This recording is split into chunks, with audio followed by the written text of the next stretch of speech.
तुमच्या रोजच्या अन्नात असणारं दूध हे किती भेसळयुक्त होतं हे मागच्या 2 आठवड्यातून अनेकांच्या निदर्शनास आलं. अन्न व औषध प्रशासनाने जे राज्यभर धाडी टाकल्या, दूध संकलन केंद्र असतील, पनीर किंवा दुधापासून बनवले जाणारे जे पदार्थ आहेत, या सगळ्या पदार्थांच्या निर्मिती केंद्रावरती ज्या धाडी टाकल्या, भेसळयुक्त जे पदार्थ आहेत ते जप्त केले आणि त्या उत्पादन केंद्राला, त्या संस्थेला सील लावलं. ह्या सगळ्या गोष्टीतनं बऱ्याच लोकांना समजलं की आपण जे खात होतो त्यामध्ये किती भेसळ होते. आता माझ्या पाठीमागे हे जे बघताय हे एक दूध संकलन केंद्र आहे आणि दूध संकलन केंद्रामध्ये दूध आल्यानंतर त्याच्या कशा टेस्टिंग केल्या जातात आणि ते पुढं कसं पाठवलं जातं हे आता आपण बघणारच आहोत. परंतु यासोबतच दूध आणि दुधावरती चालणारी जी इकॉनॉमी आहे, तर त्या इकॉनॉमीला काय फटका बसला आहे किंवा काय बदल झालेत ग्रामीण भागामध्ये, या इकोसिस्टीममध्ये काय शेतकऱ्यांना त्याचा त्रास होतोय, फायदा होतोय, ह्या सगळ्या गोष्टी आपण जाणून घेतोय. आत्ता मी दौंड तालुक्यातील राहू या गावामध्ये आहे आणि या ठिकाणी कन्हैया दूध संघाचं हे एक प्रायमरी कलेक्शन सेंटर आहे. या ठिकाणी शेतकऱ्याकडनं थेट दूध कलेक्ट केलं जातं, नंतर चिल केलं जातं आणि ते नंतर पुन्हा संघाकडं पाठवलं जातं. आपल्यासोबत या कलेक्शन सेंटरचे मालक आहेत. नमस्कार. नमस्ते. तुमचं सुरुवातीला नाव आणि ओळख सांगा. नमस्कार, मी जितेंद्र बाळासाहेब खेडेकर. मला एक सांगा की मागच्या 2 आठवड्यात बेसिकली ह्या सगळ्या कारवायाचं विषय चालू आहे. नेमकं काय फरक पडला या कारवायामुळं? काय सध्या ग्रामीण भागात काय चित्र आहे? ग्रामीण भागामध्ये आत्ता जी FDAची अन्न आणि औषध प्रशासन आयुक्तपदी तुकाराम मुंडे यांची निवड झाल्याच्या नंतर खऱ्या अर्थाने जे खरं काम करणारे आहेत शेतकरी वर्ग, त्यांच्या मनामध्ये एक आनंदाची भावना निर्माण झालेली आहे. परंतु जे कोणी चुकीचे काम करत होते त्यांच्या मनामध्ये खूप मोठी धास्ती, भीती निर्माण झालेली आहे. त्या पद्धतीने खाली ग्रामीण लेवलला, ग्राउंड लेवलला त्या पद्धतीच्या गोष्टींमध्ये बदल पण पाहायला मिळतात आम्हाला. आता 2017पासून मी कन्हैया या नामांकित कंपनीबरोबर काम करतो आहे, पण आमचं सुरुवातीपासूनच काम एकदम स्ट्रिक्टली असल्यामुळं आम्हाला त्या गोष्टीची कुठली अडचण नाही, कधी काय प्रॉब्लेम नाही. अशा गोष्टी आत्ता जाणवत आहे की दूध व्यवसायामध्ये की बऱ्यापैकी दुधाचं प्रमाण घटत चाललं आहे. मग हे प्रमाण घटायचं कारण काय? एकदम एवढं मोठ्या प्रमाणात दूध घटू शकत नाही, पण ही जी मोठ्या प्रमाणामध्ये धडक कारवाई जी चालू आहे त्याच्यामुळं हे जे काही भेसळखोर पद्धतीने काम करणारे जे काही लोक आहेत त्यांना ते काम आता करणं शक्य नाही आहे. त्याच्यामुळं ते थांबवलं गेलं आहे. त्याच्यामुळं मार्केटमधील दुधाचं प्रमाण हे कमी होत चाललेलं आहे. त्याच्यामुळं पुढून कंपन्यांकडून, डेअऱ्यांकडूनही आता सध्या दुधाची मागणीसाठी थोडंसं ही चाललं आहे, पण पुरवठा जो अनैसर्गिकरित्या जे दूध तयार केलं जात होतं ते दूध पूर्णपणे आता थांबत चाललेलं आहे. अजूनही थांबलेलं नसेल कदाचित, पण त्याच्यावरती ही जर कारवाई अशीच चालू राहिली पाहिजे आमचं पूर्ण मत आहे.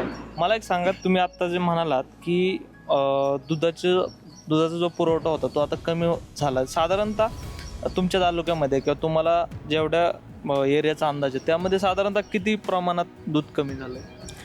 आत्ता लगेच अजून एवढा फरक जाणवला नाही आहे, पण तरी साधारण 10% आसपास तरी दुधाची घट आत्ता निर्माण झालेली आहे या 1 महिनाभरामध्ये. म्हणजे बेसिक आपण म्हणू शकतो 10% तरी किमान भेसळ थांबले. हो, भेसळीचं प्रमाण हे 10%पेक्षा जास्त असणार आहे, पण त्याचे परिणाम लगेच एवढ्या लवकर नाही. थोडा अजूनही हा कारवाई अजूनही मोठ्या प्रमाणात चालू राहिल्या पाहिजेत. त्याच्यानंतर पूर्ण भेसळी थांबू शकते. त्याच्यानंतर मोठ्या प्रमाणात दुधाचा तुटवडा निर्माण होऊ शकतो.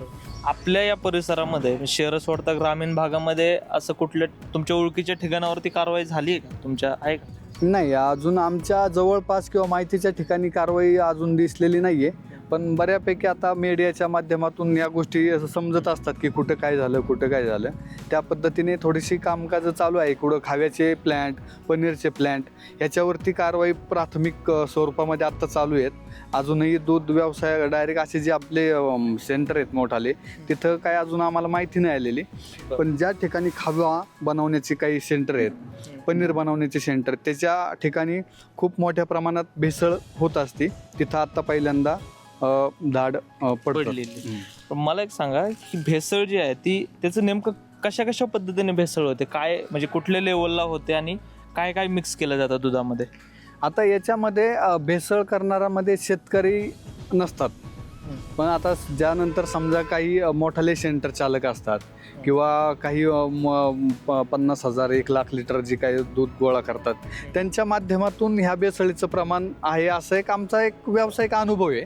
आम्ही काही कुठं पाहिलेलं नाही, कोणाचं आता सांगता येणार नाही, पण जी भेसळ होती ती शेतकऱ्यांना या बाबतीत पाणी सोडलं तर शेतकऱ्यांना दुसऱ्या कुठल्याही बाबतीमध्ये भेसळ करणं अशक्य असतं, कारण त्याची काही प्रमाणं कसं मिक्स करायचं काय करायचं हे शेतकऱ्यांना ज्ञान पण नाही आहे त्या गोष्टीचं. त्याच्यामुळे हे शेतकऱ्यांच्या पुढं जे जातं दूध तिथून पुढं त्या गोष्टी जास्त प्रमाणात होतात. बरं. काय काय काय काय मिक्स करतं साधारण? त्याच्यामध्ये युरिया टाकलं तर दुधाचं एसएनएफ वाढतो, कारण दूध घट्ट होतं त्याच्यामुळे एसएनएफ वाढतो. युरियाचं एक प्रमाण वापरलं जातं. साखरेचं पण बऱ्यापैकी वापर होतो दुधामध्ये भेसळीसाठी. मीठ वापरलं जातं.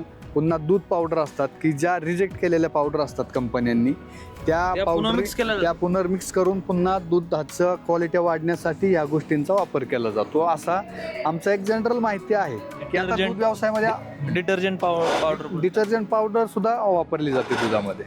एवढं आपण आता युरिया बघितलं तर युरिया जर खाल्ला तर लहान लेकरं मरतात.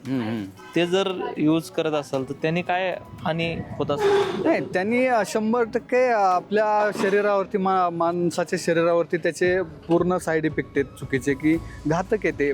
कुठलीही गोष्ट पावडर असू द्या, साखर असेल तरी समजा आपण म्हणतो साखरेने काय होते, पण ती सुद्धा कायद्याने भेसळच आहे. त्याच्यामुळं कुठलीही गोष्ट दुधामध्ये जरी टाकली तर ती कायद्याने गुन्हाच आहे आणि ती नाही टाकली पाहिजे.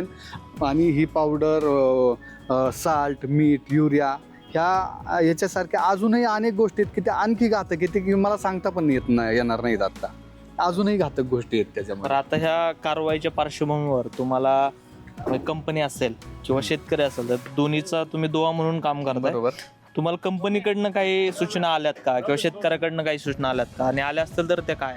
नाही, आमच्या कंपनीकडून तर आम्हाला पहिल्यापासून ह्या कडक सूचना असतातच, पण आता आणखी थोड्या स्ट्रिक्ट सूचना केल्या जात आहेत की दूध संकलनाचं टायमिंग सुधारायला सांगितले, की जे थोडं मागं पुढं होत असतं. आम्हाला एक विशिष्ट वेळ दिलेली असती.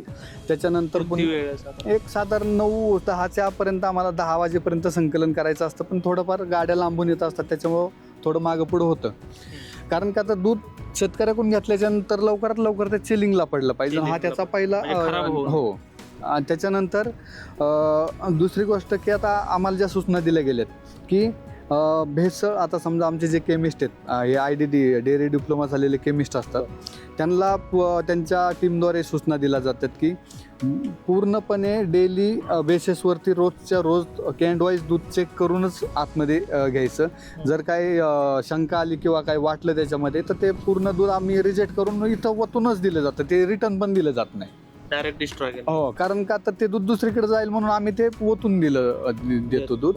त्याच्यानंतर मग अशा पद्धतीच्या आम्हाला कडक सूचना वरून पण कंपनीने दिल्यात की आपल्या कामाला कुठेही गालबोट लागता कामा नये, आपल्यावरती कोणी चुकीच्या पद्धतीने शंका घेता कामा नये, या पद्धतीने आम्हाला सूचना आल्यात. आम्ही त्या पद्धतीने काम पण करतो. आणि आता ग्राउंड लेवलला जे शेतकऱ्यांना मिळणारा दर आहे किंवा शेतकऱ्याकडनं येणारं जे काय दूध कलेक्शन तुमचं डेलीचं आहे, यामध्ये दरामध्ये काय फरक पडलाय ग्राउंड लेवलला, त्याची काय चर्चा आहे?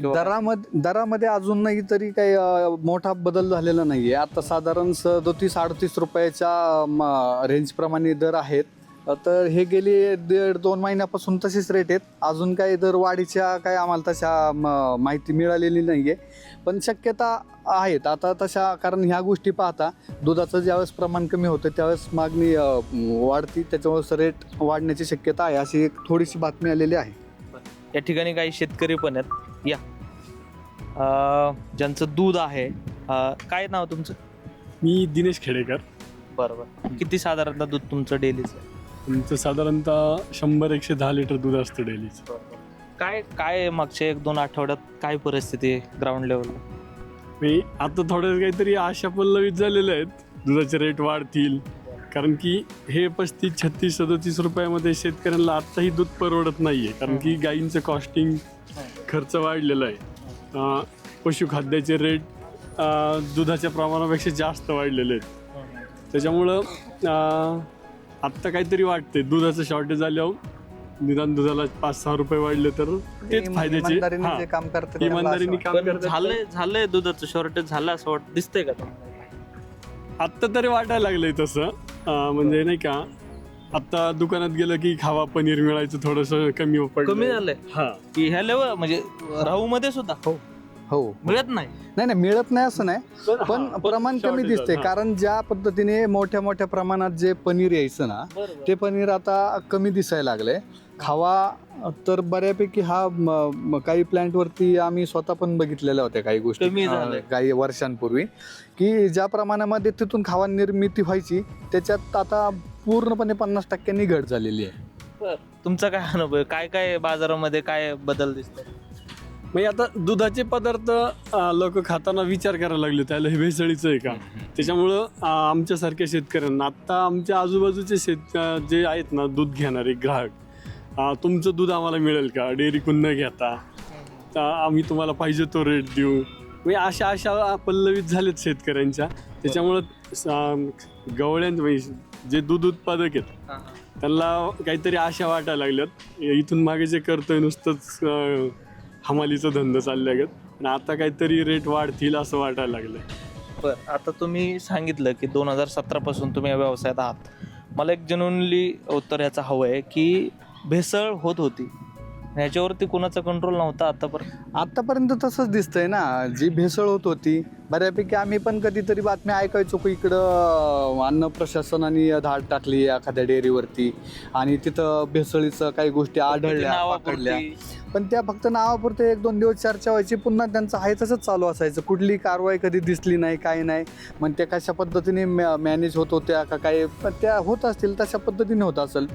पण बऱ्यापैकी आत्ता जे तुकाराम मुंडे साहेब जे आलेत, आत्ता आमचं प्रामाणिक मत आहे, मी सांगतो माझ्याकडं जेवढे शेतकरी काम करतात कमीत कमी 200-300 शेतकऱ्यांचं दूध येत असेल, त्यांच्या वतीने मी सांगतो तुम्हाला की तुकाराम मुंडे साहेबांची ह्या पदावरून बदली करता कामा नये. खरं तर जेन्युइन दुधामध्ये काम करणाऱ्या माणसांचं, ग्राउंड लेवलच्या माणसांचं हे मत आहे. यांनी सांगितल्याप्रमाणे दुधाचे जे उत्पादन आहेत ते बाजारामध्ये मिळायला त्याचं प्रमाण कमी झालं आहे आणि पूर्ण महाराष्ट्रात ही स्थिती आहे. म्हणजे ग्राहक म्हणून सुद्धा, आणि तुम्ही कुठल्या शहरात गेलात तरीसुद्धा दूध असेल किंवा दुधाचे जे पदार्थ असेल त्याचं हळूहळू आता त्याचं प्रमाण कमी होऊ लागलं आहे. बाजारात येण्याचं जे काय प्रमाण होतं ते कमी झालं आहे. याचा अर्थ इथून पाठीमागं दूध आणि इतर ज्या पदार्थ जे होते त्यामध्ये भेसळ होती, पण हे कुणाच्या वरद हस्तामुळं होतं. आणि याला हे जे अन्न व औषध प्रशासन आहे ते अगोदर कार्यरत नव्हतं का, हे सगळे जे प्रश्न आहेत ते आता विचार करण्यासारखे आहेत. दत्ता लवंडे, लोकमत ॲग्रो, पुणे.